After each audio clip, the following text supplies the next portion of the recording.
when a development includes parking in excess of the maximum required, then pervious paving systems are required for those spaces which exceed the maximum number allowed.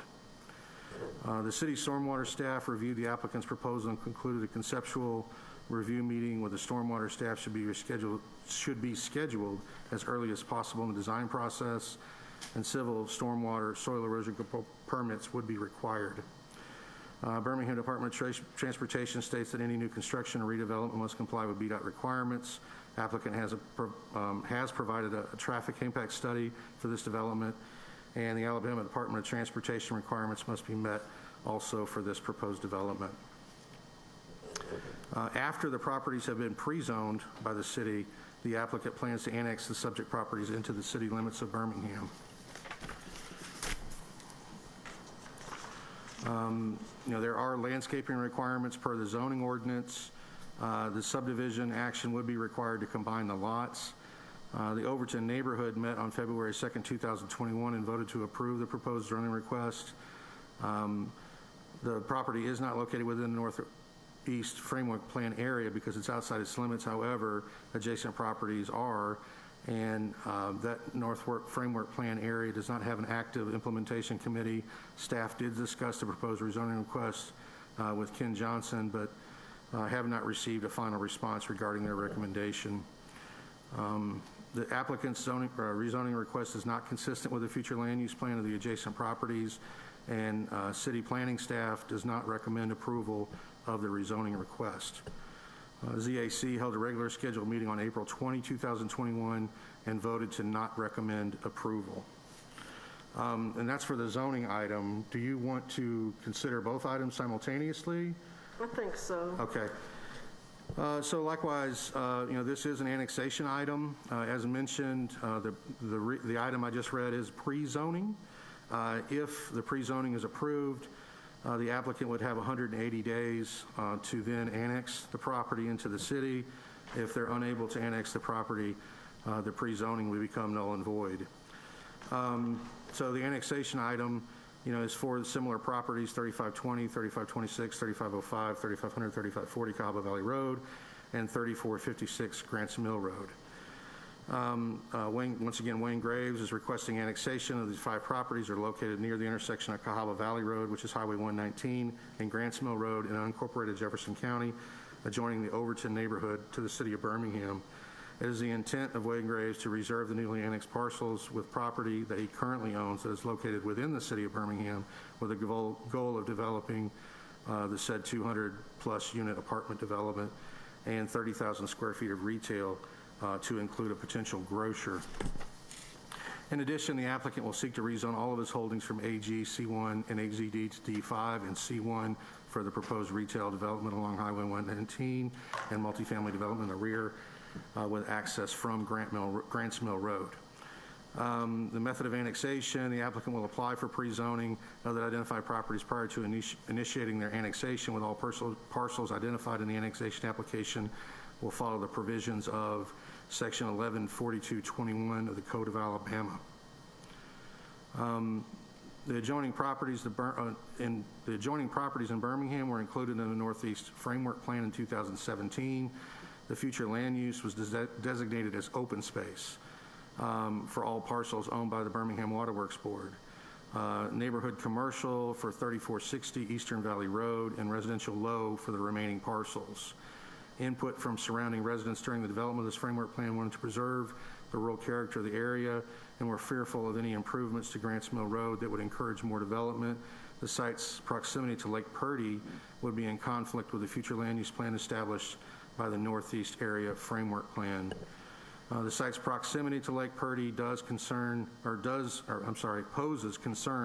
about stormwater runoff into the city's primary water source. The applicant would need to provide strict compliance to any development regulations established by the Birmingham Waterworks Board and the recently adopted stormwater ordinance of the city of Birmingham. In addition, regional environmental advocates such as Cahaba River Society believe that the proposed development would cause harm to the water supply. The proposed site is located in the northeast corner of Cahaba Valley Road, Grants Mill. Both of these thoroughfares are 2-lane roads. They would require the installation of turn lanes at the intersection, as well as an access road off of Grants Mill Road to provide access to the proposed multifamily development. In early development proposals for the site, the applicant had sought to realign Grants Mill Road to form a four-way intersection with Saddle Creek Parkway, but has withdrawn due to an inability to acquire the necessary parcel.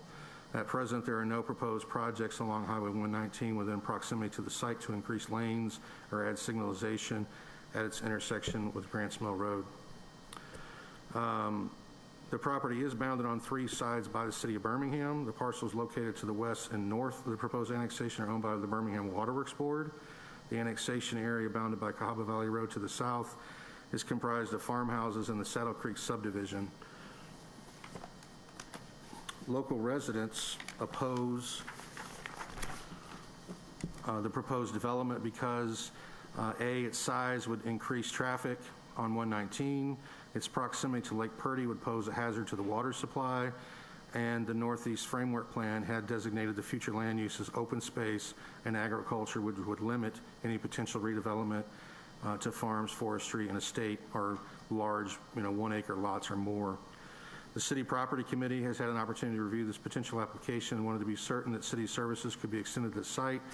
However, Finance has the opinion that the city should not be annexing projects that are strictly residential due to the cost of extending services and not receiving enough revenue to support the activity.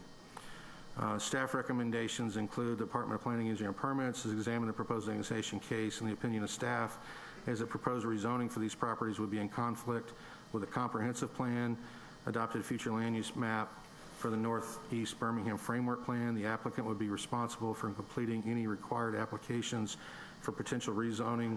I'm sorry, well, that commentary is a little out of date. And then in addition, the Department of Planning and Engineering Permits would require any future development of these parcels will be in compliance with the development regulations established by the Birmingham Waterworks Board as it relates to density, soil erosion, storm control, and landscaping. The report does include other reports from other departments.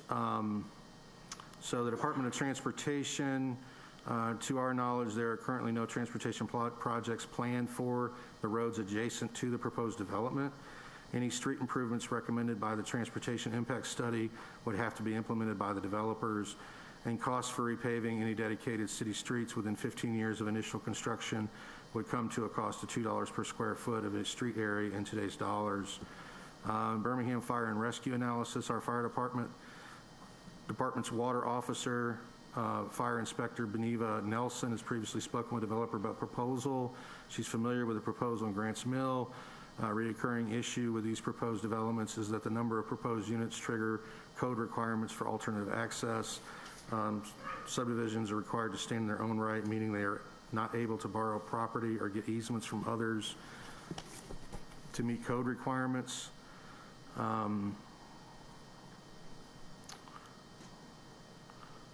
Let's see. These designs are usually landlocked. Developers do not favor the idea of abandoning lots to increase access, major public safety issue, perspective of fire. Let's see, I'm not sure that that one really applies here. I think they're going to have multiple entrances.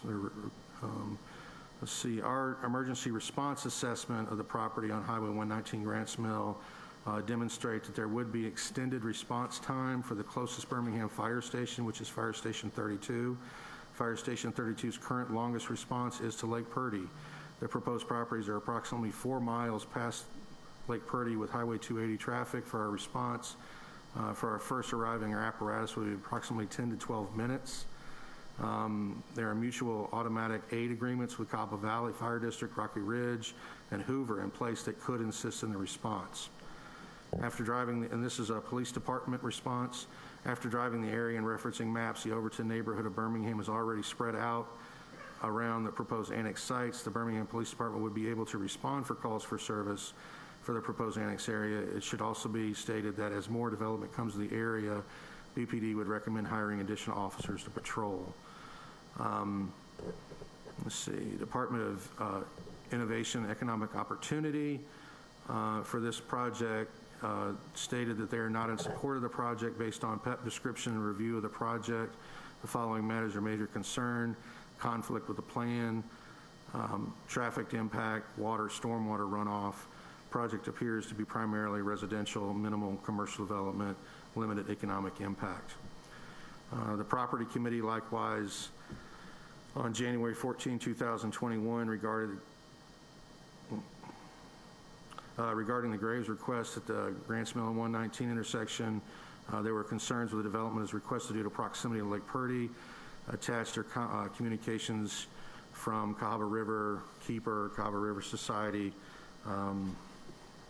let's see, Public Works. Department does not see an impact to the annexation to its operation. Garbage pickup would be commercial due to the amount of units. Would not be the city's responsibility. The right-of-way in the area is also scattered with a mix of the city in the area already, so any right-of-way function should be minimal. Let's see, community development, city housing policy for proposed annexation. If annexed into the city of Birmingham, the subject property would be located at Overton. 2021 housing plan. Neighborhood market analysis classifies the Overton neighborhood in the growth topology. Neighborhoods in the growth topology are generally experiencing strong growth in population, median home value, gross rent, incomes, have an adequate balance of older, newer properties. In general, these neighborhoods may be viewed as traditional neighborhoods which encompass single family. Cul-de-sacs are in close proximity to desired community amenities such as parks, shopping, retail, employment, or the city center. And so that concludes the report from city departments on the annexation item. Thank you, Mr. Gambrell. I know you're tired from all that reading. Okay, we are ready now, and the way this public hearing will work is that we will hear from the applicant or the applicant's representative, and we'll listen to what he or she says, and then we will hear from the public, either pro or con. So we'll probably ask the pro people to line up on this side and the con people to line up on that side so that you'll have 3 minutes to speak and express yourself. So we will move ahead now with the developer's representative. And if everyone would please introduce themselves and give your address. If I take off my mask? Yeah, I don't think there's anybody within 6 feet. All right, Randall Minor, 1901 6th Avenue North. Attorney, I guess is probably the best way to describe myself. Maynard Cooper representing the property owners and the applicants for this annexation and pre-zoning applications. I guess first things first, this is, I think, the first formal opportunity that we've had to introduce this to this project. Remember that our microphone is a very sickly microphone, so you really have to talk into it so that people can hear. I'm sorry to interrupt you. No problem. This is the first time we've had the opportunity to present formally before the council. So hopefully today, I can kind of address some of the kind of traffic concerns and some of the construction and logistical concerns. At a high level, what we're trying to do with this development is do something similar to the retreat at Greystone, which is on the other side of 119, closer to 280, but it's the similar distance from Lake Purdy than this development. So we want to develop similar to that, kind of a higher end, nicer place, but basically provide the convenience and amenities of this area to more City of Birmingham residents. And you said the retreat at Greystone. Retreat at Greystone. People still can't hear. So, Cody, can we do anything about the sound?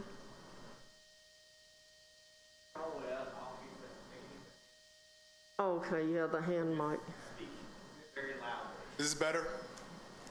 All right. So we're trying to do a development similar to the retreat at Greystone.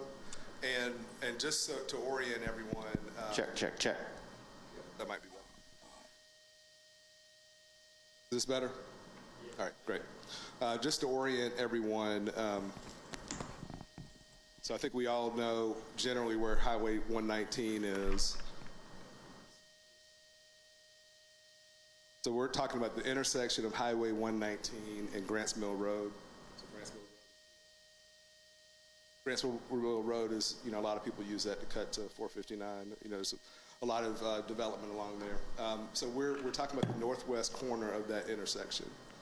Currently, there are a handful of parcels, 3, as Tim mentioned, that are in the city of Birmingham. 2 of those parcels that are in the city of Birmingham are zoned D1, which is the lowest density residential, and then the 3rd parcel, the larger parcel, is zoned the hold zone. The balance of the site. Can you point at the one that's D1? Yeah, I guess So the you one need that's more hands. so there's 2 parcels that are zoned D1. And it's right here and right here. Okay, And I've got thank a you. smaller site plan too, if that's helpful. I can pass it around. But so those are zone D1, and along Highway 119, it's zoned in the county. And so part of that zoning is C1 in the county, and the other part of that zoning is A1 in the county. So what my client did several years ago was actually approach the city of Birmingham to have it de-annexed. So it could be similar to the retreat at Greystone, which is wholly it's not in a city. It's in unincorporated Shelby County. So he approached the city of Birmingham before I got involved, and that de-annexation application was denied.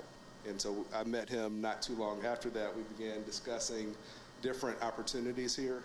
As Tim mentioned, we looked at completely realigning Grants Mill Road so that it lined up with Saddle Creek. And that was kind of the optimal development as we were looking at it. But unfortunately, we couldn't reach an agreement with one of the landowners, so that's the only reason why we didn't do that.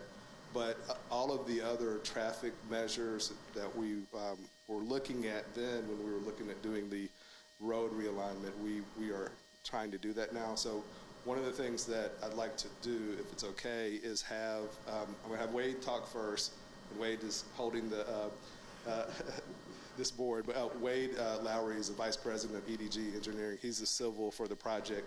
He and I have worked on several other projects developing around Lake Purdy, not in the city of Birmingham, but other jurisdictions. But there is and he'll get more into it, there's a watershed policy. So when you develop near Lake Purdy, you have to follow those protocols, and it's not just a rubber stamp. It's a very intense process that Wade will go through. And then we also have Aubrey Long from Skipper Consulting.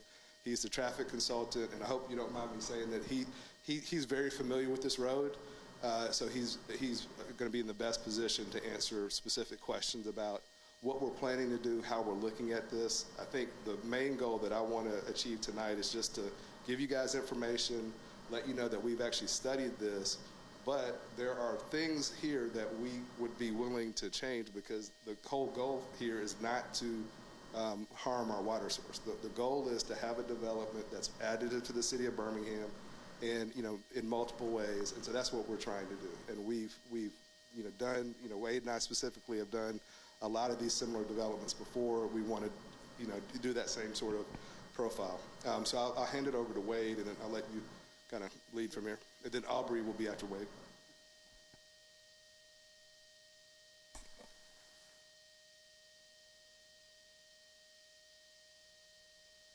So I'm Wade Lowry with Engineering Design Group. Our address is 120 Bishop Circle. We're down in Pelham. So our firm has provided to date a land survey of the property, and then we've provided conceptual site planning for the development. So what our firm, what we are concerned with on the project is the layout, the grading, the utility supply to the development.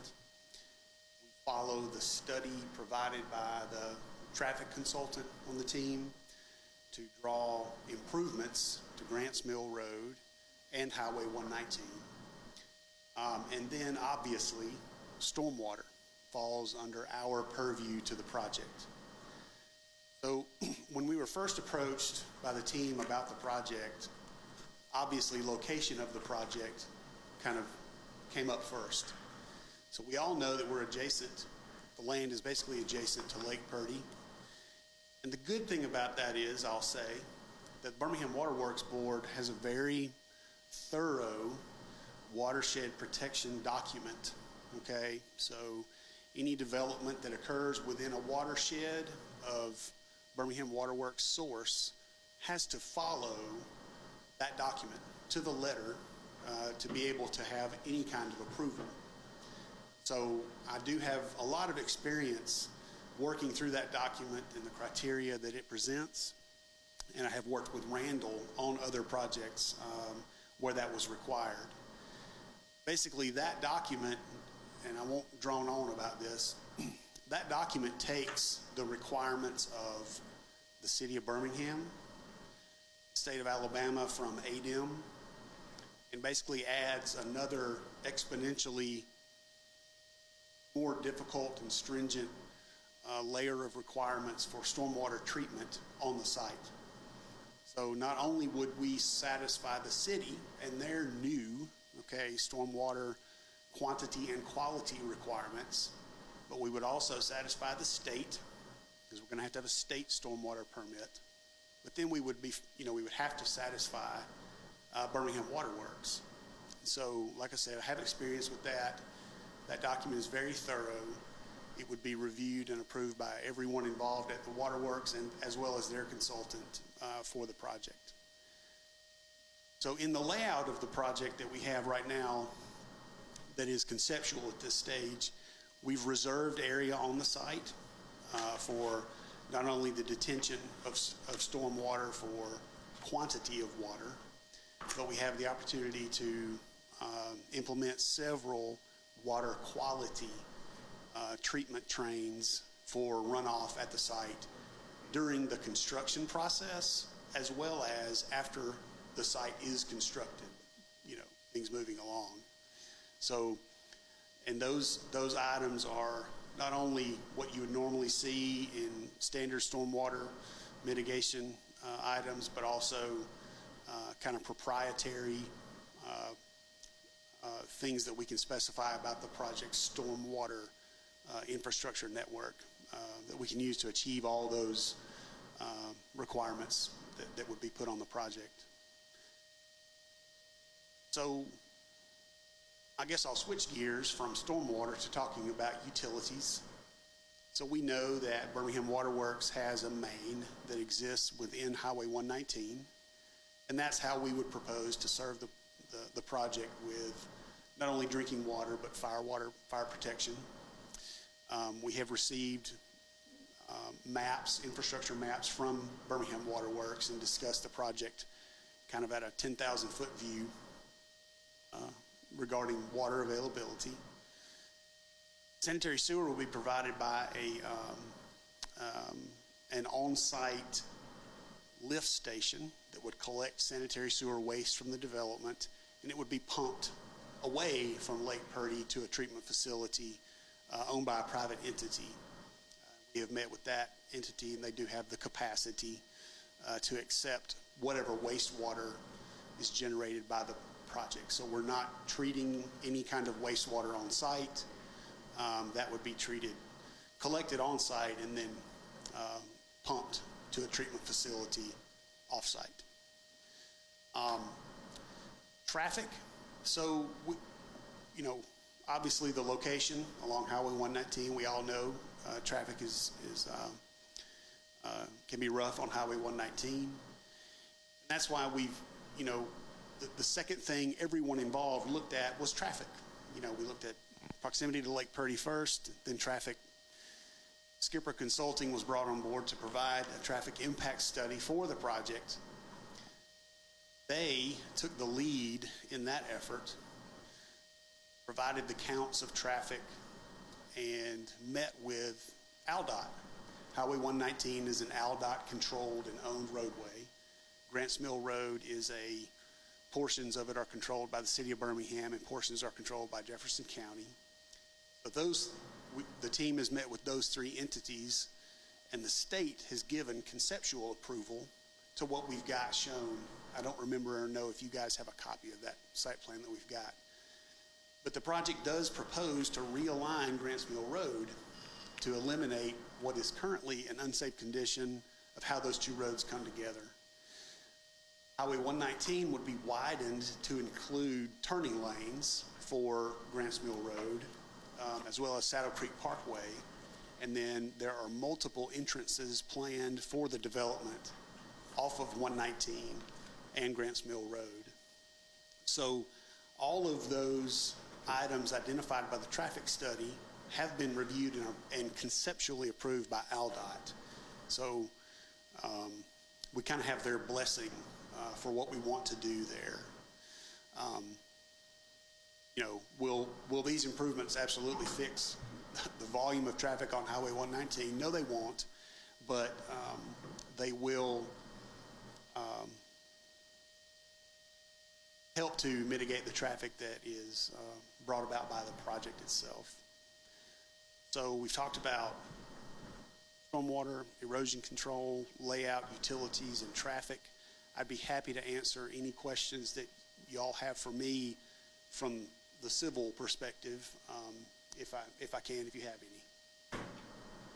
Do members of the committee have any questions that they would like to ask Mr. Lowry? Councilor Woods? Yes, ma'am. Thank you, Madam Chair. Now, one, I think he mentioned the realignment of I think Grants Mill Road was not viable because of property ownership or inability to get ownership of the property. So originally, when the project came about, we were trying to realign Grants Mill Road so that it lined up with Saddle Creek Parkway. Right. You have a copy of that plan that shows Saddle Creek Parkway there? Yes. Okay, so if you can imagine, we did propose to realign Grants Mill Road so that it came through the property. Mm-hmm. So new right-of-way obviously would be given for that, so that it lined up with Grants Mill Road. But in order to make that happen, additional property would be required on either side of that intersection of Saddle Creek Parkway, and those property owners were not willing to, I guess, participate in that. So kind of backed up and punted, and we've taken Grants Mill Road, and it's being realigned in this current plan to come in at a perpendicular intersection to Highway 119 rather than its kind of offset acute angle as it comes in now. Okay. And then also, how far away is this where you're pumping the waste? What's the distance in between the waste and that facility? It's about 1.5 miles.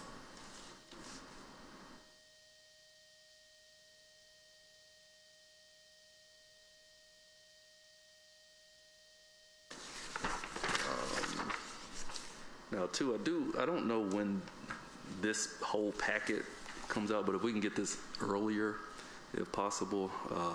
But I was looking at this traffic study, and it looks like you're basically reflecting a minimal impact to the traffic.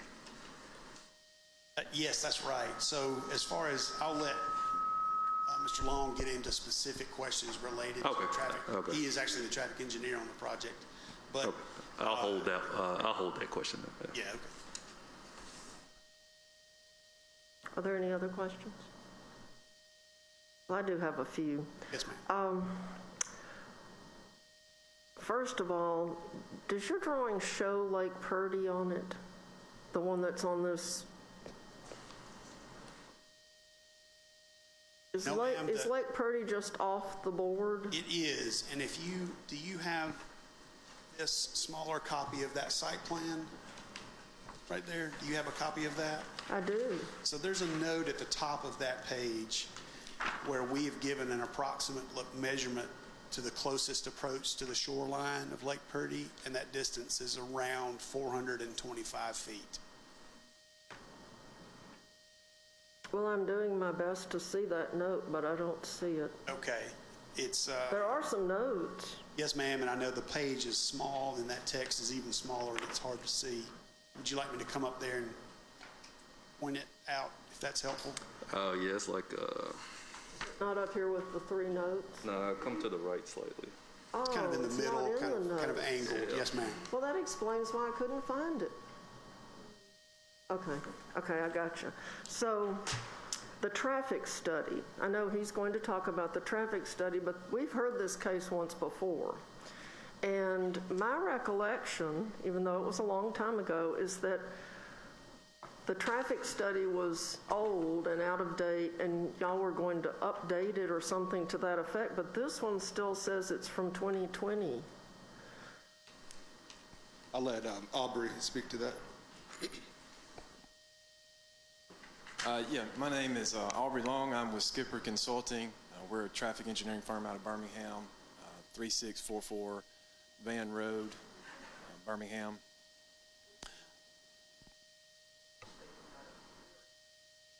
Okay, I'll try to be loud as I can be.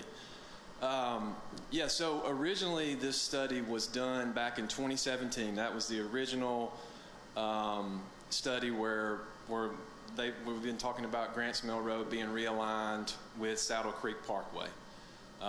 So we did that study in 2017, and that's when we completed the study, came up with those improvements, met with AlDOT, and had that plan approved with them. Then they asked us to come back after, from what Wade was talking about, is the property owners, they could not obtain that property. So back in 2020 is when we were asked to update that original study from 2017 with the new site plan and the new layout that they've proposed. And so we did that in 2020. We've updated the study, had additional meetings and work sessions with AlDOT first, because with accessing AlDOT roadway, we have to get approval from them to see what improvements need to be done there. So we re-engaged those conversations, had those work sessions with AlDOT, and came up with a concept of improvement plans on 119. As part of that, they would allow a single access from the development to 119. Restricted access, it'd be a right-in, right-out only. Also, 119 would be widened to a 3-lane cross-section, and that would go all the way through the Grants Mill Road intersection. And the purpose of the widening is to provide left and right turn lanes at the Grants Mill Road intersection on 119. Also had improvements to add a right turn lane into the site development access, the right in, right out.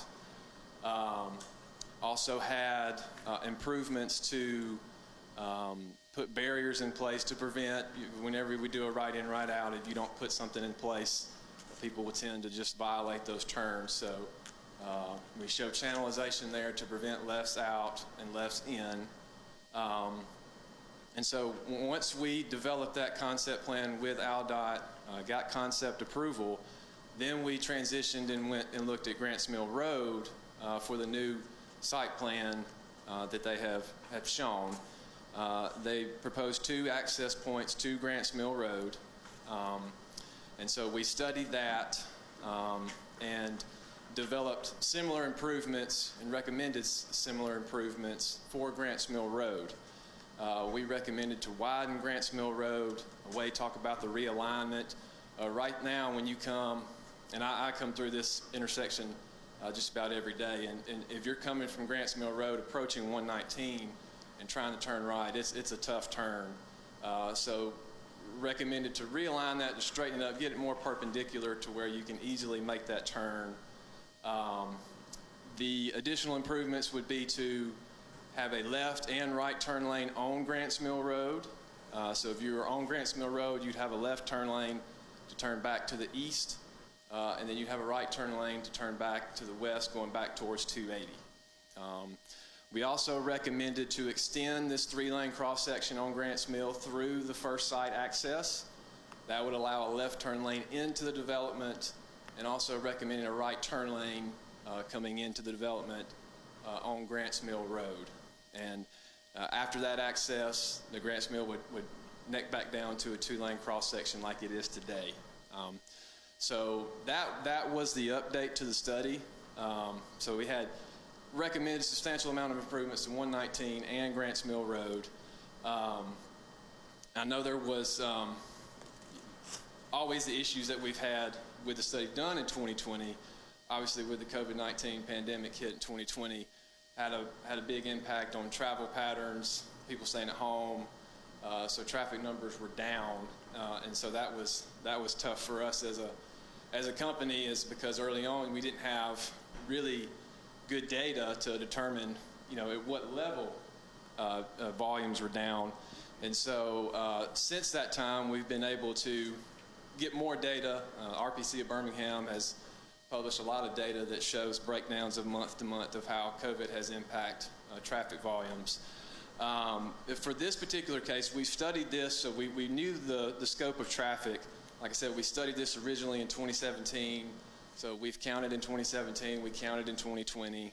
We've gone back even since then and looked at the numbers. And so with the substantial amount of improvements that we recommended on 119 and Grants Mill Road, we were confident that those improvements would handle and mitigate any additional increase as volumes continue to grow and, I guess you could say, normalize to a degree in that regard. So, but that really covers the scope. So that's the last update of the study would be in 2020. That answers your question. Time flies when you're having a good time. It seems like it was about a year ago. I was looking for something, more up to date, but so who is funding all these roadway improvements that you're recommending? Is that ALDOT or? Sorry, can everyone hear me? So we've had a number of conversations, with staff, DOT staff, different staff within City Hall about, possible funding options for the city. And where we've kind of ended up landing on this is that there's not really money from the city, there's not really any money from the county, and there's not really any money from ALDOT for this intersection. So that is going to be 100% a cost of the development. The development is going to fund 100% of the recommendations from the Skipper traffic report. Okay, are there any traffic signals at any of these intersections? I really haven't had time while I'm sitting up here to plow through the traffic study, but... Yeah. No, ma'am, there's no traffic signals at the study intersections. The only one that we would probably entertain a potential signal would be the Grants Mill at 119 intersection.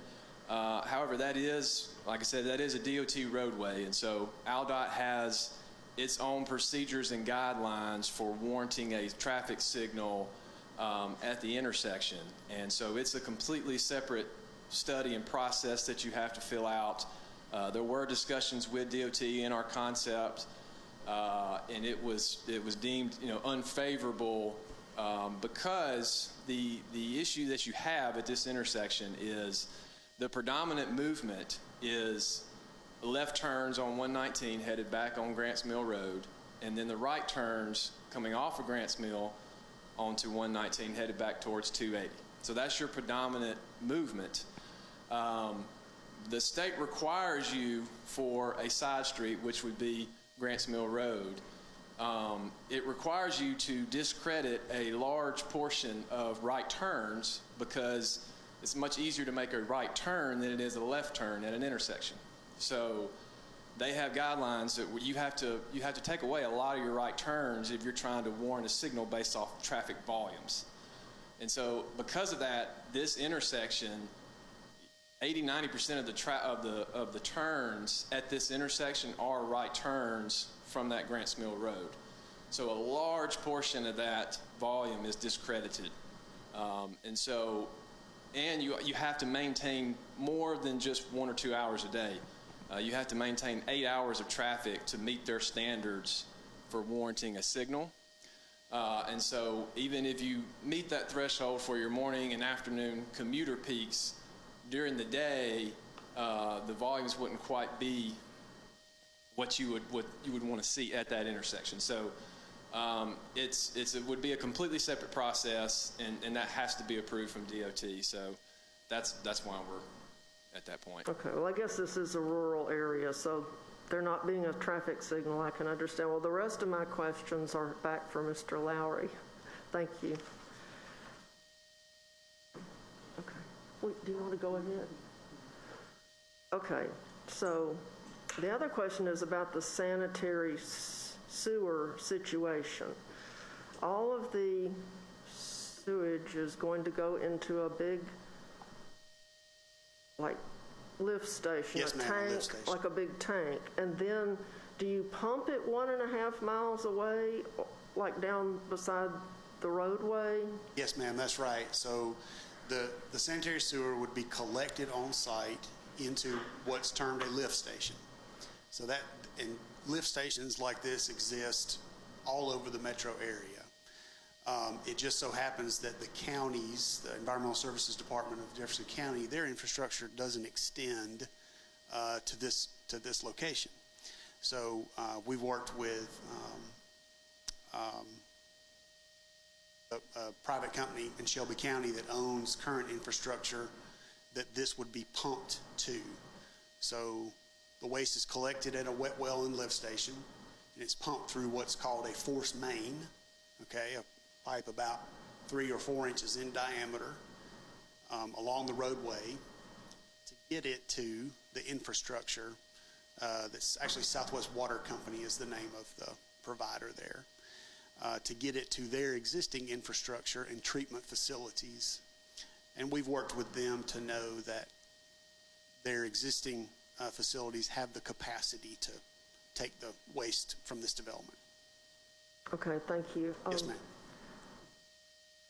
Would you like to go ahead and ask your questions? I'm too full of questions, so I think he kind of, because one of the questions that I wanted to ask you, and you just touched on it, you guys mentioned that the wastewater would go to a private company, and I think you may have said who that company was, but I would like to see, who it is and see some data. Are they, able to handle such a thing? Yes, ma'am, certainly. That would be, I don't have that data with me today. We have correspondence from them where they have taken our site plan and applied, general engineering standards to the waste that would be generated by development like this. They know what the capacity of their infrastructure is, and they know for certain that they could handle that information. But we could get that documentation. That's not a problem. Yeah, because looking at, from what I'm reading, the amount of units, and then looking at the water source, definitely to know if somebody can handle, something of this such. Yes, ma'am. Because that could be a very catastrophic situation. And so,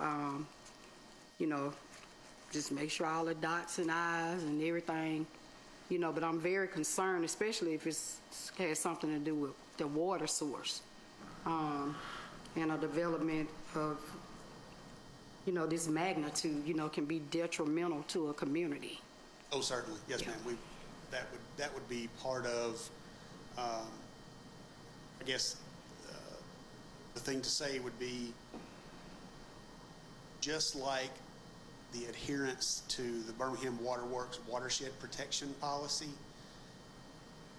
Without that, without ALDOT's approval of the roadway improvements, without sanitary sewer, capacity, we know that we don't have a project, or our client doesn't have a project. So we would be certain, and the city's technical staff would see all of those things as part of our civil design package that would work its way through the city, just like any other project would. So there are levels and layers and many areas of approvals that would have to happen before anything is physically constructed out here. Yes, ma'am. Okay, thank you.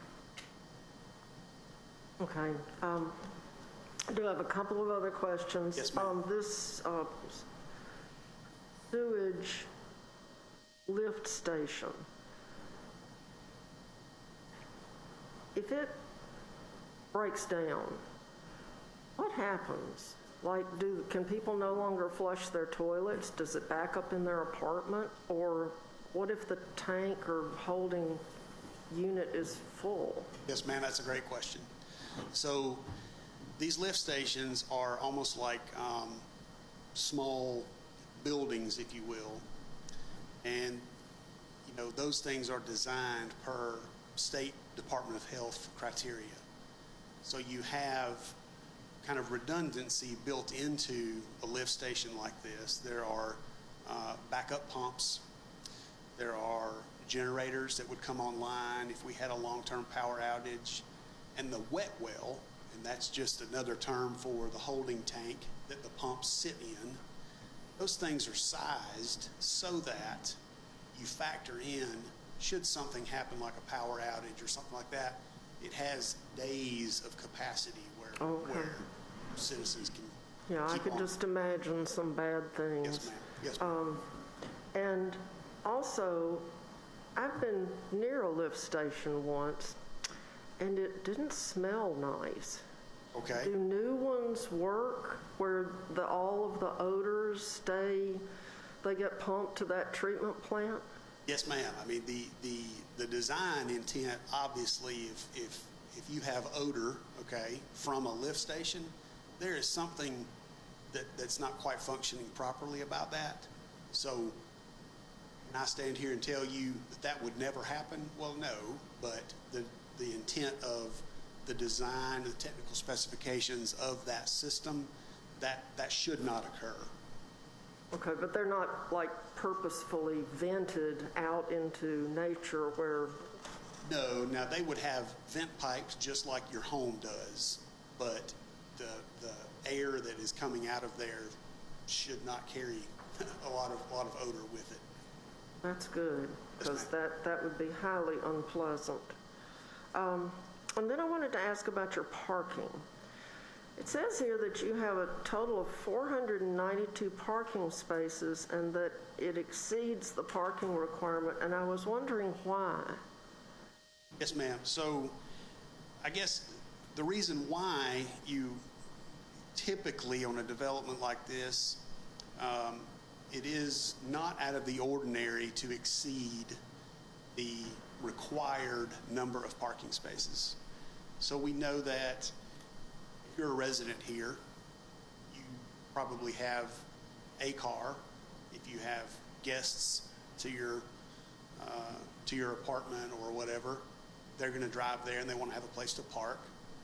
We have a retail component up on the corner of the property, and retail parking and use can fluctuate monthly, even daily.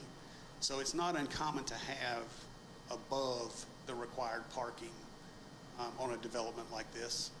Now we know, because we're hopefully going to be within Birmingham, Birmingham's new stormwater ordinance is pretty unique. Any parking that is in addition to the minimum required number of spaces, that parking's got to be surfaced with a pervious pavement. Okay, so when we were all sitting around looking at this and drawing it, I kind of see that as a bit of an advantage for our project, and one item that will only help us with environmental, with stormwater runoff, stormwater infiltration and treatment back into the ground. So as far as your question of why are there more parking spaces, I don't know that I can give you an answer other than it is You might making need them. use of the space that we have. Yes, ma'am. Well, and I guess having people park out along Grants Mill Road when they couldn't find a parking place would Yeah, probably be a bad idea. We would not want that. Okay, so where is this retail? Because I don't see it on this map. Okay. Or at least if I do see it, I can't recognize it. So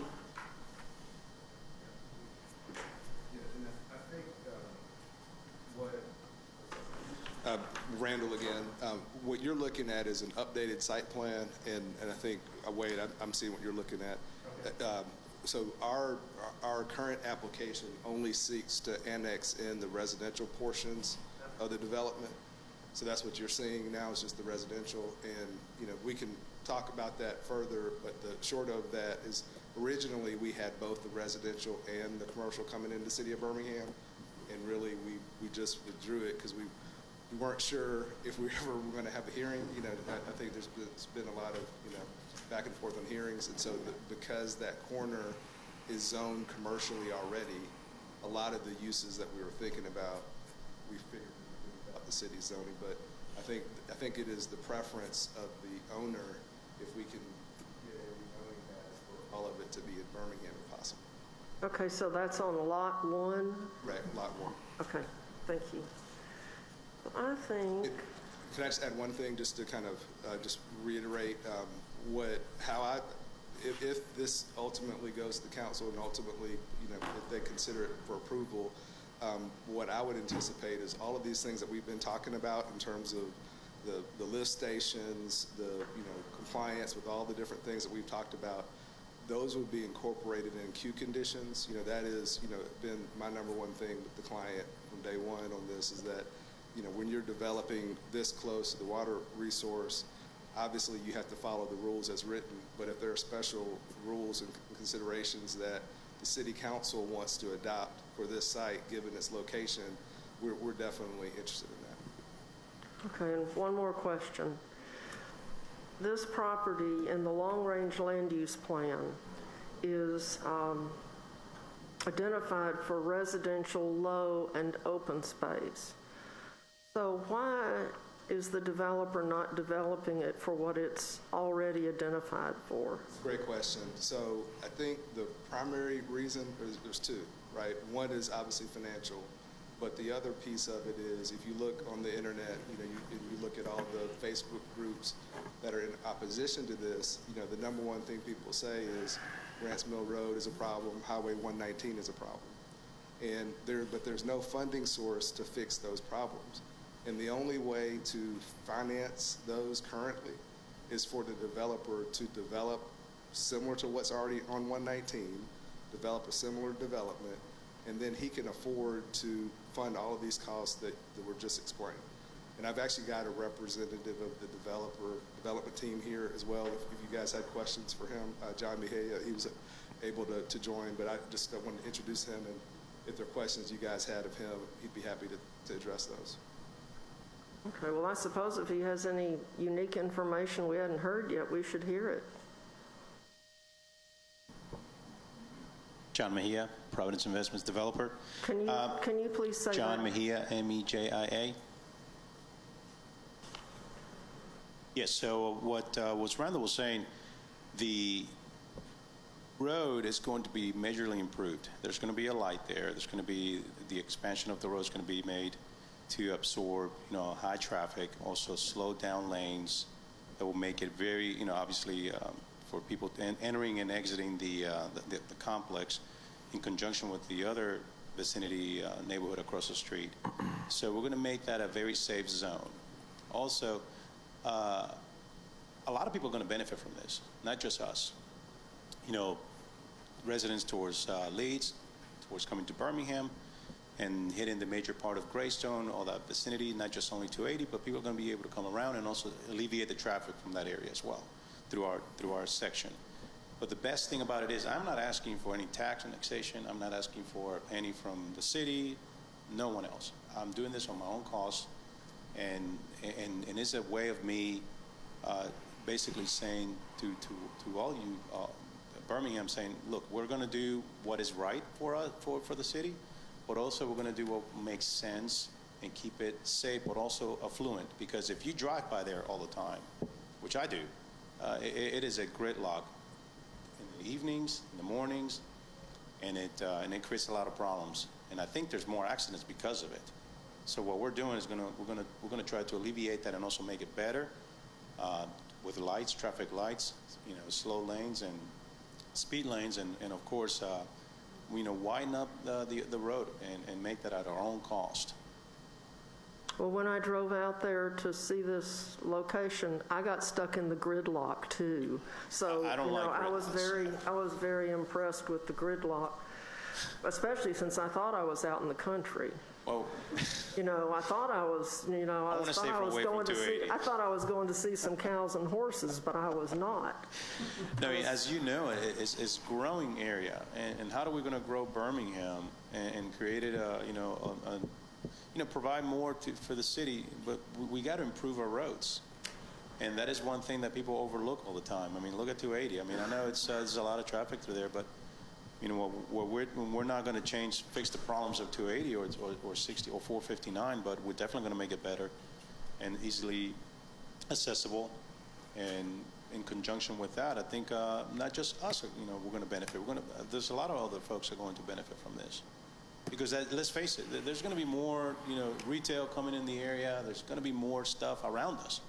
And if we don't do something about that, it's going to create a major issue. So I am willing to take the chance and make the investment to make that work, which will enhance Birmingham's productivity and also bottom line, in my opinion. Well, thank you. Do any members of the committee have any further questions? Yes, Councilor Woods. Thank you, Madam Chair. Quickly, and then we'll try to hear from the residents, but I did want to circle back to the traffic piece. I was, like I said, just was trying to look through it, and it appeared that you're basically saying that this development will have a very minimal impact on traffic, basically on 119 and Grants Mill Road. And I want to kind of circle back to that, and just if you could talk through the, I guess, lack of impact or how that's going to be accomplished. Yeah, so whenever we do any kind of study like this, we're trying to mitigate the impacts of the development. And so what we do is we take a look at what the road is today, and then we project traffic for this development and apply that to the existing traffic and say, okay, what does it look like in the future? And so whatever changes and impacts there are, then what improvements do you put in place to mitigate those impacts of the development? And so that's what our study did. That's what we took into account. And then that's where you see all of the improvements on 119, all the improvements on Grants Mill Road. And like I said previously, the predominant movement is your left turns on the Grants Mill and your right turns off of Grants Mill coming back onto 119. And so the improvements that would be put in place for the increase in volume there would be to provide turn lanes for Grants Mill Road, widening Grants Mill Road so that we have a left turn lane coming into the site, so that doesn't block traffic trying to go through Grants Mill. Turn lanes on 119 in both directions, left and right turn lanes, because again, that left turn is a big number. So providing a left turn lane for that maneuver, and then too with the restrictions of access to the development on 119, as we talked about with ALDOT, making that a right in, right out. We didn't want to have that as a full in that area because then you just add more conflict points, you add more congestion in that area. So restricting that to a right in, right out, you're not going to have left turns trying to block traffic there. You keep traffic moving, move it down to Grants Mill, provide the left turn lane for them there, and then continue the improvements up on Grants Mill.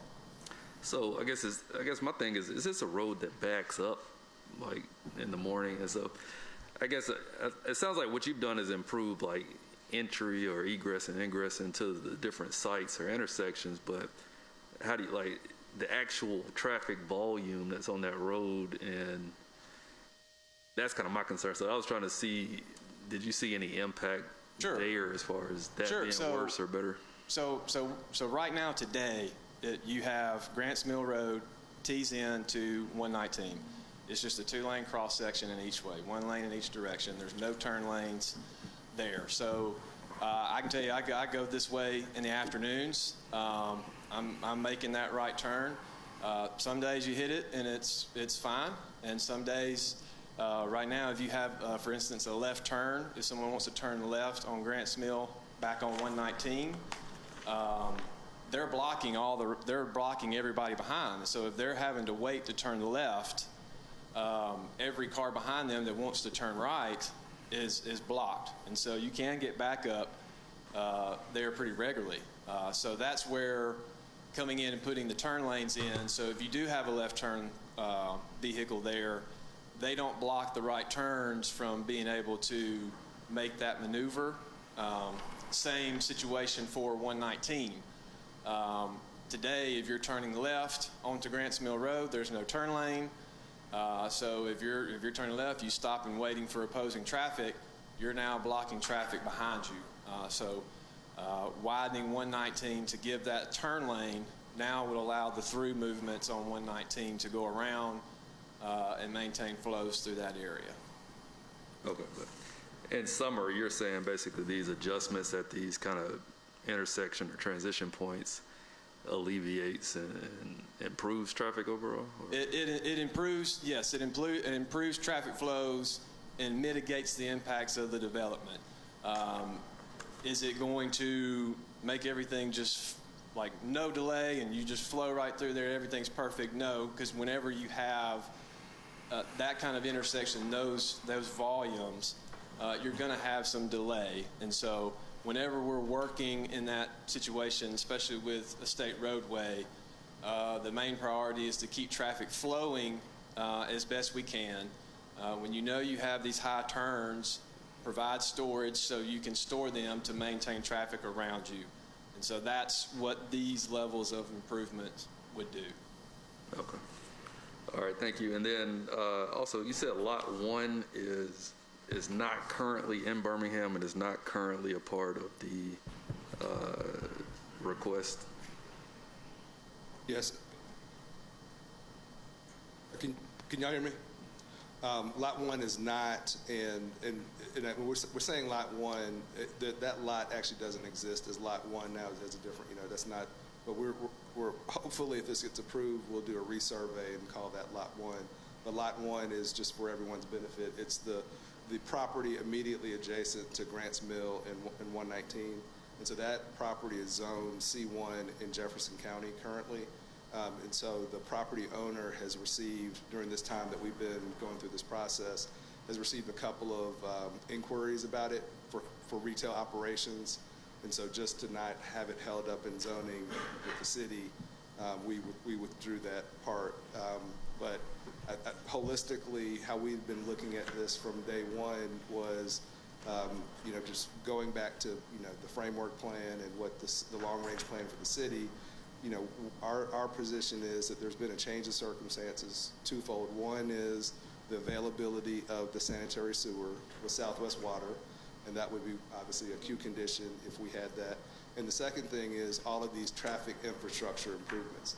Those were not things that were knowable, even thought about when the city was looking at this previously, because you didn't have a developer doing it, and most of the property over there wasn't even in the city of Birmingham, so it's not really appropriate for the city to even be thinking about that.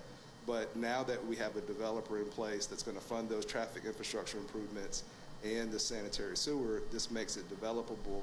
And the only way to fund those, unless the city, the county, the state is going to come up with the money, is through this development, because we're going to fund 100% of those costs. So that's how we've been thinking about this from day one. And part of the return to the city of Birmingham, in addition to the property tax, the construction sales tax, the additional residents of the city of Birmingham is going to be the retail. And if we have retail at that corner, by the way, my client also owns property on the other side of the corner that's in Jefferson County. There's real opportunity for the city of Birmingham to benefit and recoup some of the investment that it's going to be making in terms of extending city services to these sites. Yeah, like I said, I know and I'm probably going to do some more research on the water impact because of the proximity to Lake Purdy, but it's hard to consider this as a residential only item if the city is not even in line to get the commercial benefit. But I'll pause so we can get a residents an opportunity to talk. Councilor Abbott, circle back. Would you mind if I ask a question or two and make a few comments? Oh, please do. Thank you. I appreciate it. I think these are probably for Mr. Lowry, if you would. And so I was wondering about this wet well. Number one, how big is it? I don't know. You don't know? Not yet. Okay. So, and let me ask you this. Is it possible that it could fail and leak? Anything's possible. Right. So it could leak. It could cause problems that way. And how often, well, I guess it doesn't matter how much it pumps, whatever, but, and so let me ask you this on the stormwater plan. I know this idea about, you say, well, we'll just provide pervious paving. Has there been any thought given to making the entire site a pervious paving? Well, we haven't thought about that to date. I mean, that would definitely limit the amount of stormwater that would come off the site. And then I'm curious, I mean, do you think that would be a consideration, potentially? Potentially. Yeah. And I'm curious, about the buildings. I mean, are there plans for cisterns or ways to control stormwater that way off the rooftops? I don't know. So, obviously stormwater is going to be a major issue here, and it would seem that, is there any plans for undisturbed buffers? Sure is. And how much of that site, do you know a percentage? I couldn't tell you a percentage, but, like I said, when I was first standing up here, the first thing we looked at is stormwater runoff. Right. Because of the site's proximity to Lake Purdy. That was the first thing Right. that anyone looked at from the design team's perspective about this site. Okay. So we do have items identified on the site of undisturbed area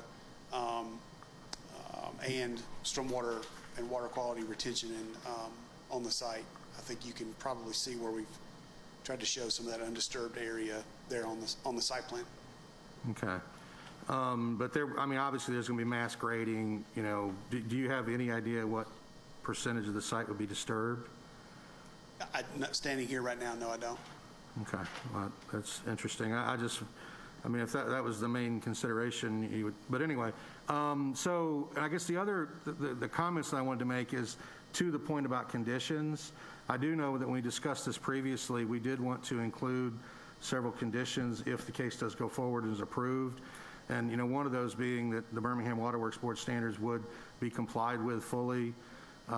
Two, that, any requirements from BDOT, would be, required as part of the development, and that those would be at the owner's expense. And then restrict the use of any commercial uses where there would be no drive-throughs. And then the fourth condition would include that, no septic system or package plant would be allowed as part of the development. And then the last thing I wanted to say is that, just a reminder, about the comp plan, and the sensitivity of the area, that, the comp plan doesn't consider this a growth area. It doesn't consider it that. It considers it a conservation area to protect the water source. And so I think that's important, to kind of think about this thing. It's not a development area according to the comp plan. It's a conservation area. So, dense development is not recommended by the plan. And that's all I have. Thank you. We are ready to hear from the public, and I'm sorry that y'all have had to sit here so long, but we have to ask our questions so that we know how to vote. And so now, if members of how many people are here to support this project? How many people are here to oppose this project? Okay, well then I'm not going to make you line up because you're all here to oppose it. So I would ask that you come up one at a time, or if you have a spokesperson for any little group of y'all, someone who, okay, you don't. So if you just come up one at a time and, either put your lead dog on first or save him for the end, or her.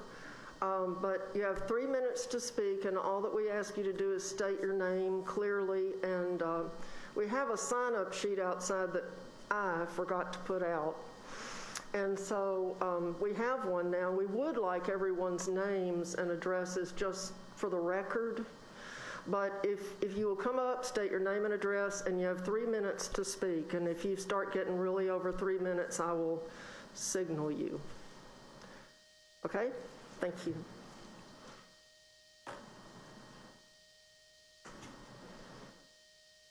And you can take your mask off to speak because there's nobody too close. I'm hoping you can hear me through it okay, but if not, I'll take it off.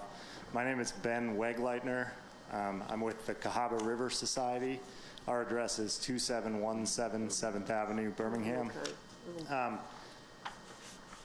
We've stated our position on this in the past, and as we've stated also in the past, we often don't take a position on rezoning and annexation cases, with the exception of cases that strongly either violate a comprehensive plan or, in this case, in addition to that, threaten the drinking water source of the residents of Birmingham and about 1/5 of the residents of Alabama. So we just want to proceed with extreme caution on any kind of development that might threaten the drinking water, either through stormwater impacts, runoff to the site. I remember hearing the folks from the team state that this is about 425 feet from Lake Purdy. When you think of a watershed, all water that falls on the land area within a watershed is going to reach that water body. So the distance doesn't make much of a difference if the whole site, 100% of the site is graded and no buffers are preserved and no infiltration is occurring of that stormwater. But in addition to stormwater, we're also concerned about the wastewater. It sounds like there's more of a solution than what we've heard previously, but we're still very concerned about any kind of sanitary sewer overflows that could occur out here to, again, threaten the drinking water source. So each one of the committee members did receive an email from me with some of the background information and our past positions on this, so I hope you'll take that into consideration. And I think that that's it for the comments of the Cahaba River Society, but we do want to remind the committee members of the reason why we're involved in this, and it's because of the potential threat to Lake Purdy and to our drinking water source. So we just want to proceed with extreme caution in areas like this. We know that the defenses put in place by the Birmingham Waterworks Board, by the City of Birmingham, and even by ADEM are guidelines. They're mandatory guidelines, but they're not foolproof or fail-safe, and that sediment and stormwater and wastewater can and does easily reach these water bodies. Thank you. Thank you. Before we move ahead, is Ms. Neighbors here? Would you like to come up and tell us the Waterworks thoughts on this issue?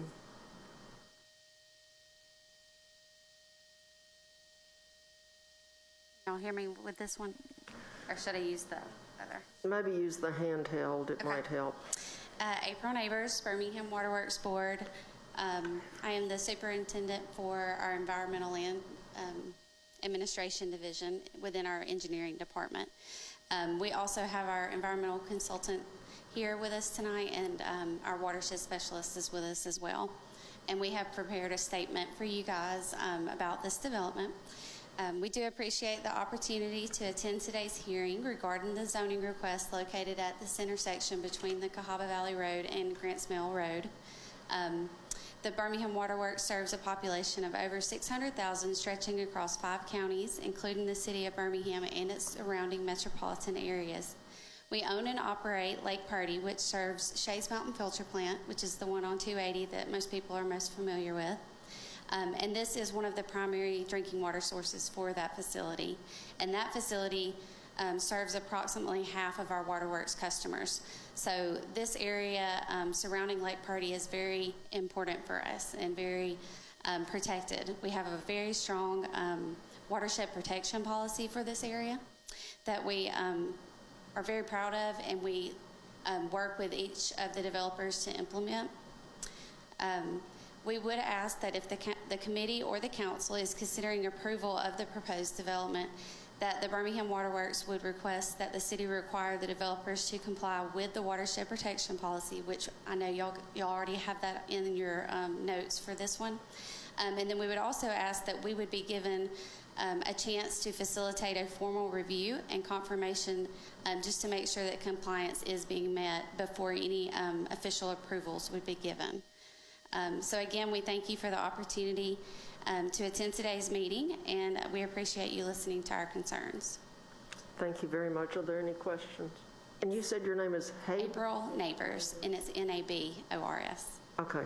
Okay, thank you. Thank you, Ms. Neighbors. Now we are ready to hear more comments from residents. Who's next?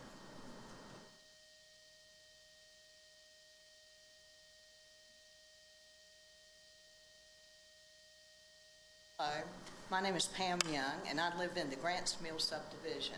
And my name is Pam Young. I live in the Grants Mill subdivision, and that is at the intersection, almost at the intersection of 119 and Grants Mill Road. And Ms. Abbott, I appreciate you driving out to that area so you can get a visual of the traffic pattern. And you, sir, for asking the questions that you did. I'm concerned about safety. I go down that Grants Mill Road just about every day, and I am one that makes that left-hand turn. Right now, if I want to make a left-hand turn in the mornings or in the afternoons, I am at the mercy of traffic stopping for me to make that left-hand turn. Now, I imagine if we added 3 more residents to that area, which could turn into maybe another 150, and some of them want to make that left-hand turn and go into Leeds. And did I understand one of you said something about traffic lights? I believe you did. Please address address the chair. us. Okay, all right. And I asked about traffic lights. Okay, So. but I did not get confirmation there would be traffic lights, there would not be. Well, he just said that ALDOT is the one who makes that decision. And they Yes. have criteria, and right-hand turns don't seem to count very much, and left-hand turns count a lot, and you have an 8-hour stretch of time that they measure. Yes. So rush hour kind of... I understand. Okay, I caught that. But how is this this plan going to help me, even with the turning lanes, to make my left-hand turn? I didn't see where that was. Their plans was going to be any benefit for left-hand turns. Right now, even with right-hand turns, when we sit there to make a right-hand turn, we have to wait for traffic to even clear for Saddle Creek to go in. We're backed up. And if we're coming from Sickard Hollow Road, that's a lot of traffic. He's talking about improvements at the beginning of Grants Mill, not all the way through. There's no shoulders on that road. We had a fatality this last fall. We've had transfer trucks that get stuck. They cannot handle that road. We have to wait until the tow trucks come to clear up traffic when there is an accident. I don't see how this is going to work, and I'd be very disappointed if it goes through. Thank you. Thank you for your comments. Next speaker.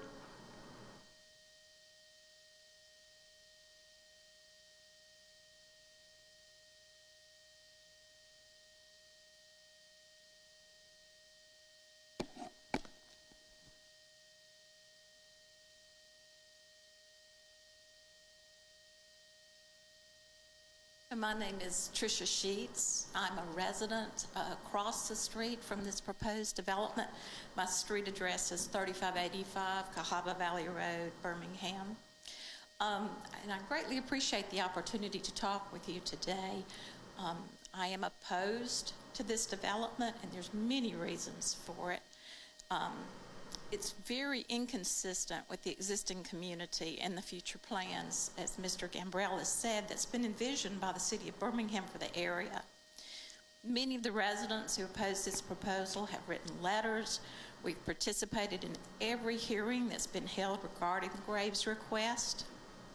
As you may already know, that this has been put on the agendas numerous times for meetings, and then it gets pulled from those agendas just a few hours before the meeting is scheduled to take place, and it makes it very difficult for residents to be notified. I noticed from the case number that we're already 2 years into this before the city of Birmingham. Prior to that, this land went before Jefferson County, and a lot of times the same type of pull from the agenda at the last moment occurred during that process. But this is just not any land. It's just not land to be developed. This is an important part of the Lake Pretty watershed, and as has already been said, all the drainage is direct drainage directly to Lake Purdy, even during construction and then the long-term stormwater thereafter. 425 feet to Lake Purdy gives you no opportunity for mistakes. There is no mitigation opportunity there. This development plan that I have seen has very few amenities for the residents who will be living in 12 three-story buildings. They're going to be out in Lake Purdy. 325 feet, they'll be playing in the lake. And of course, the Waterworks Board has it posted. No bodily contact, no private boats. It's supposed to be very controlled. It'll be extremely difficult, though, for the Birmingham Waterworks Board to enforce that measure. And speaking of enforcement, and I greatly appreciate that the Waterworks Board has sent representatives here to speak with you today and talk about it, but those protection plans that the Birmingham Waterworks Board has in place have very few mechanisms for enforcement. And once the damage is done, it is done. Now, they can threaten to cut your water off, but the damage is done by the time that opportunity takes place, and it's a long process. In fact, I don't know of anyone who have had that take place. I think that meant your time was up, but if you could wrap up your... Sure. I'm just kidding. You know, I want to commend the staff of the City of Birmingham departments who have done extensive reviews, as you can tell. And from their findings and their recommendations, there have not been many that have been positive. And just to name a few, the proposed zoning request is not consistent with the long-range land use plan. The planning staff did not recommend the approval of this project for rezoning before the ZAC. The ZAC did not vote to recommend approval at their April of 2021 meeting. The sites approximate to Lake Purdy would be in conflict with the future land use plan established by the Northeast Area Framework Plan. I myself and many of my neighbors participated in that Northeast Framework Plan, and we spent a lot of time in that process and being a part of the process. The Birmingham Fire and Rescue found that there were major safety issues related to those roadways and their ability to respond to fires. The Birmingham Police Department would need to have additional officers. The Finance Committee had the opinion that the city should not be annexing projects that are strictly residential due to the cost of extending services and not receiving enough support for the facility. Basically, what that means is that the citizens of Birmingham are going to be subsidizing this developer's project. Thank you, Ms. Sheets. We appreciate your comments, and we want to hear from a few more people, but we appreciate your thoroughness. Next speaker.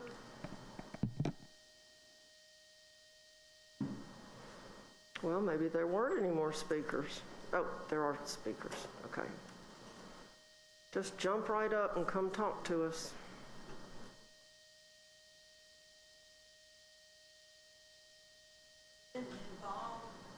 Yeah, please tell us your name and your address. I'm Judy Pittman, and my address is 1016 Millstone Road. Thank you. I've never been involved in a process like this, but what keeps coming into my mind is to actually the committee. Is most of the zoning and planning procedures this complicated, where every facet of our life is affected? The residents' lives are affected by police, by fire, by traffic, by water, but you know, all the safety issues. Is that common?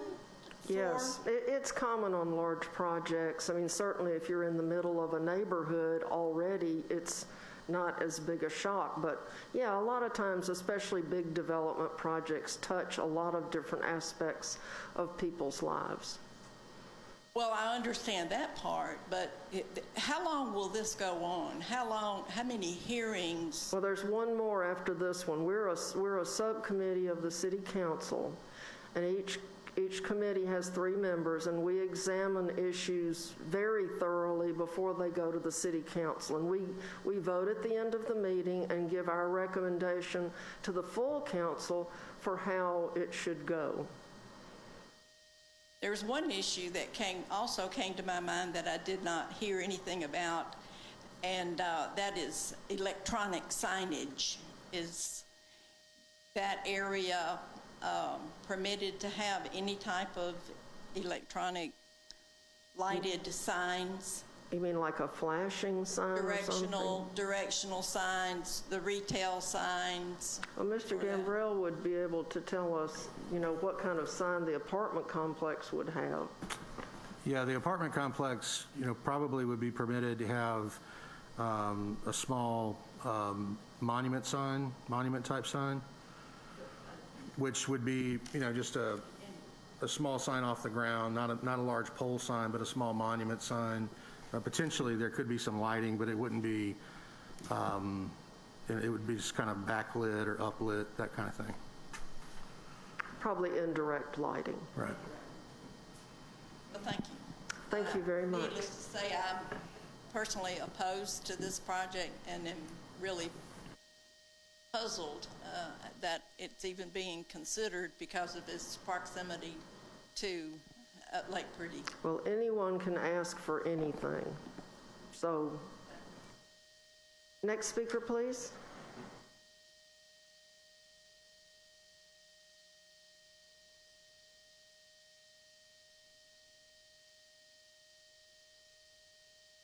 Jonathan Schaefer, 6304 Old Mill Circle. I live in Grants Mill 119 community right off of 119. I am opposed. First off, thank you for allowing me to speak and for having us here.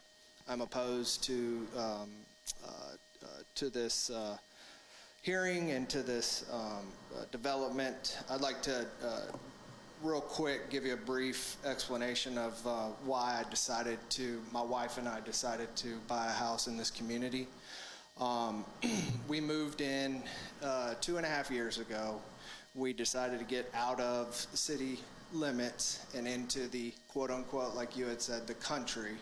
Thank you for coming out there and seeing where this location is at on 119.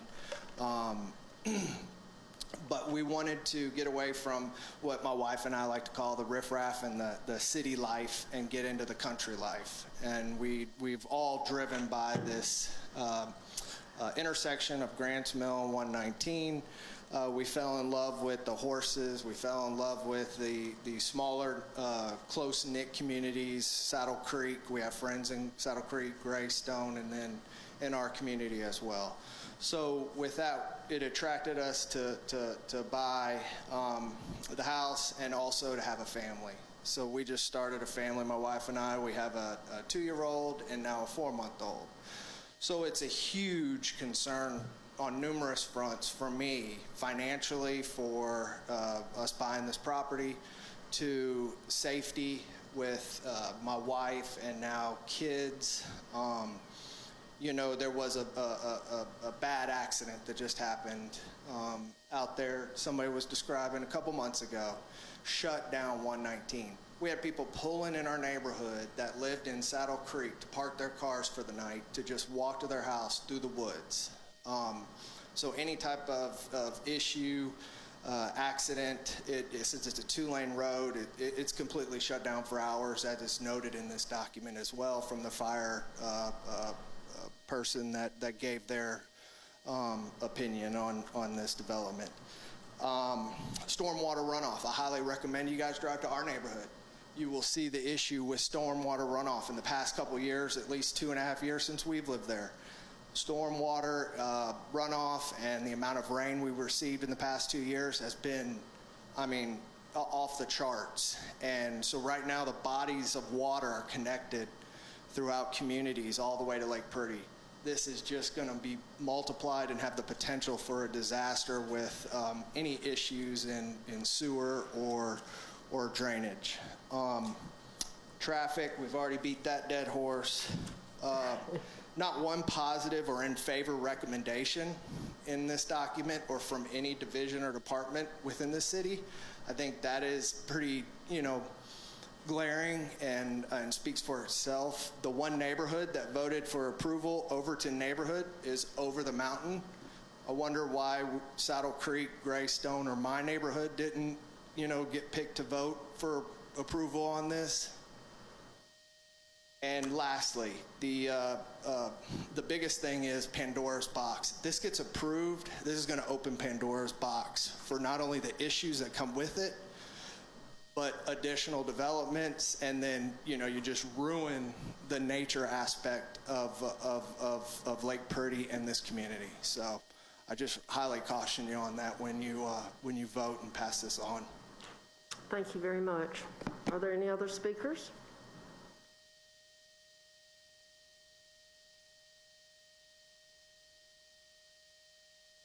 How many more people want to speak? Let me just see hands. Just one more. Hello, my name is Paul Brassfield. I live at 1093 Old Mill Run, and I'll be short and sweet, but I'm not going to go back over all the objections that are on this list other than one of the main ones, maybe the land use plan that took so long to get, and now we want to go against the land use plan, which I think the land use plan is typical for that, is a good plan for that area, which has been described as a rural area, and it still is a rural area. I've lived in that area for 12 years, and I've worked on 119 for 41 years, and I am familiar with the traffic headaches on 119 in Grants Mill Road, and I'm also one that travels Grants Mill every day and has to make those left-hand turns. And if you're not real familiar with this area, that's going to be between the Lake Purdy Bridge and 119, which is a short span. And it's typically on rush hour backed up to the Lake Purdy Bridge, and now you're going to put an entrance to this development on Grants Mill Road between there where it's already backed up with people coming in and out of there. So that's going to be a nightmare as well. And I guess one of my main objectives, worries or concern is about the runoff into our water source. And what I did for a living for 40 years is selling lift stations for sewer lift stations, and sold pumping systems for 40 years. I'm retired now. And I work for Brownlee Moore Engineering, which is about a mile down the road. And while there is, so basically you're going to put a giant septic tank there in this property and pump it off when it fills up. You might not call it that, but a sewer lift station. And there are safeguards and backups and stuff like that. But they do fail on occasion.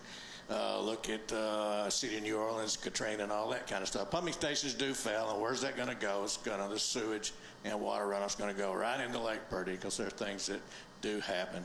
But those are my concerns. The main concern is the water runoff and the traffic issues, and just going against the land use plan. It just doesn't make sense for this area. I'm not against development or apartments, but it just doesn't make sense for this rural area. And I thank you very much for the time. Thank you. Thank you. Next speaker.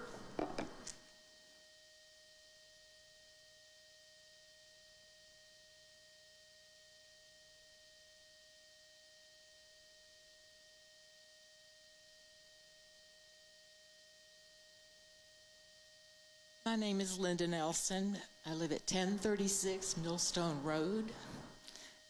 I have a number of objections to this project, but I would like to share one experience with you which could impact anyone at any given time. On May 31st, this past May, Memorial Night, at 8:20, my husband had a stroke in our living room. I immediately called 911. Thankfully, they were on Rex Lake Road, and since it was a holiday and 8:20 in the evening, it took them just a very few minutes to get to us. And I'll pay it forward now by sharing with you all, if it ever happens to you, if someone ever has a stroke, you have a window of time of 3 hours to get that person treated, or else could be death, could be permanent disability. Unfortunately, it happened on Memorial Night for us. They left Rex Lake Road, came down Grants Mill to us in 119 in our subdivision. Got us to the hospital in time. And thank God that it happened that night, because if it had happened on Monday through Friday between perhaps 4 and 5 p.m., I would be telling you a different story. Just want to stress to you the importance of Grants Mill is only 2 lanes between Rex Lake and 119. That turning part, that doesn't help if you get trapped in traffic between Rex Lake and 119. Thank you for your time and for allowing me to speak, and I just wanted to share that concern with you, and I'm certainly opposed to this project for safety as well as other reasons, and thank you. Thank you. Anyone else? Do members of the committee have any questions, or are you ready to make a motion? No questions. I think we can move forward with making a motion. I think kind of looking at project, definitely have some concerns. Definitely have a lot of cons. I would say the cons outweigh the pros. I think as constructed, still a lot of kind of open-ended traffic concerns. The water issues, I think looking into more about what the waterworks plan is and with that, getting more details around that. So I'll do more research on that front. But with the exclusion of the commercial properties and associated with the development, kind of as the project presented today, I move that we move this to full council with a recommendation of deny. Okay, it has. We have a motion for denial and a second. And is there any further discussion? I would like to make a personal comment on this. I have a lot of concerns. Number one is the proximity to Lake Purdy. You just cannot deny that water rolls downhill. What's in that water could be problematic, and we'd be drinking it. The traffic impact, since I visited the site and got to languish in the traffic, I can kind of feel your pain. The fire department says that there is a major public safety issue. Stroke, heart attack, automobile accident, chopped your foot while you were cutting wood. I mean, the fact that they can't get there in a timely manner or might not be able to, depending on the time of day, is a concern. The BPD, Birmingham Police Department, they say they can serve the area, but they need more officers. Well, guess what?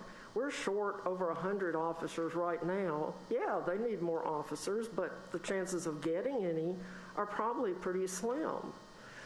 And then one of the biggest things is the conflict with our city's new comp plan, comprehensive plan, and the Northeast Framework Plan. Both of them have just been recently completed, and we would be going against what we said we wanted. And last, the finance department says that, residential doesn't provide any revenue to support the expense of the services that we have to provide. So, those are the main issues that I have with this, and we, I believe, are ready to vote. And I just want to echo what my council members have said also, the safety, and as the chair of public safety, we're very concerned about the safety, of our residents, and especially as Councilor Abbott said, and they mentioned in the report that if the project is pushed through, which we obviously are not, going to make that recommendation, but they have to hire more police officers, and as she stated, we are short of officers, and a grave concern for me is the water supply. This mechanism collecting water, and I'm just deeply concerned about that, because when you look at what happened in Michigan some years ago, I'm very concerned that that something like this could happen here, and so I yield the floor back to Council Chairwoman. Okay, we have a motion that has been properly seconded. All in favor say aye. Aye. So we will recommend to the full council that this not be approved. And that is the end of the case for everyone here. And now we are ready to go to our next item on the agenda. And I'm assuming that the Roosevelt, Actually, I happen to know the first items. I texted that property owner, and they said they want to withdraw the case. First one. Okay, well, thank you. We appreciate your efforts. We're always happy to see you, but sometimes the cases you bring us, we're not as excited. Understand? It's a job. Okay, so we have one more item on our agenda, which is old and new business. Do you have any old or new business? No, I don't. And the next item is adjournment. And if the people who have come to hear this here, if y'all would please sign the sign-in sheet that I forgot to put out there. I'm so sorry that I did that, but we really want to know who you are in case we need to get in touch with you again. So, thank you. Okay, we are adjourned.